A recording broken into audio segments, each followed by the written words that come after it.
কপালে এই জনম আমার গেল বিফলে। আমি কর্মদর্শে সবাই দান করবে কি আর কপালে, মানব জন্ম আমার গেল বিফলে। সেই জায়গায় দাঁড়িয়ে গিয়ে শুনেছ না, ভগবান সর্বপ্রথম গোটা বিশ্ব ব্রহ্মাণ্ডের সকল জীবের আয়ু দিয়েছিলেন মাত্র 40 বছর করে।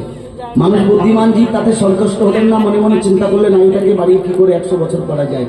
প্রভুর কাছে গিয়ে যখন নালিশ জানায়, ডেকে ডেকে বলে প্রভু সবার উপরে মানুষ সত্য, তার উপরে কেহ নাই, আর এই মানুষের আয়ু যদি 40 বছর হয় তাহলে কেমন হয়, তাই না?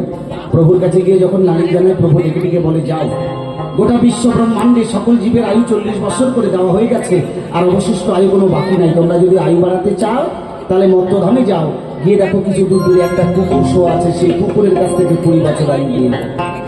মানুষের ছিল 40 আর কুকুরের কাছ থেকে পেল 20, আমার কত হলো 60 বছর। তাও মানুষের আশা মেটে না। রাস্তায় যেতে যেতে এক গাধার সঙ্গে দেখা হলে গাধাকে ডেকে বলছে, ভাই তুমি তো নির্বোধ গাধা, তোমার 40 বছর আয়ু দিয়ে কি হবে, তোমার 20 বছর আয়ু আমাকে দিয়ে দাও। গাধার কাছ থেকে যখন 20 বছর আয়ু হলো, মানুষের হয়ে গেল 80 বছর। তাও মানুষের আশা মেটে না। রাস্তায় যেতে যেতে এক বানরের সঙ্গে দেখা হলে বানরকে ডেকে বলছে, ভাই তুমি তো বানর, তোমার 40 বছর আয়ু দিয়ে কি হবে, তোমার 20 বছর আয়ু আমাকে দিয়ে দাও। বানরের কাছ থেকে 20 বছর আয়ু হলো, মানুষের হয়ে গেল 100 বছর। কথাটা কেন বললাম? এই মানুষের মতো বাঁচা হলো 40 বছর।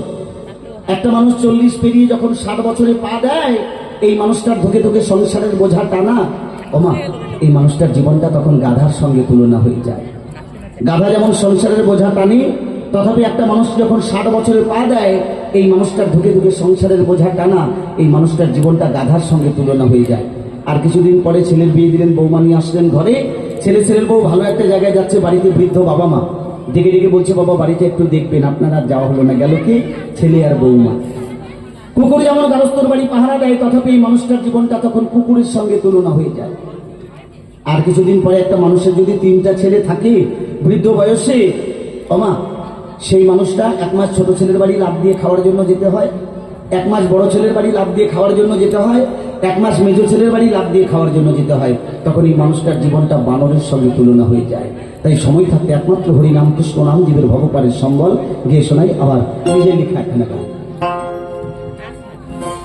আমি কর্মদোষে সভারাইলাম,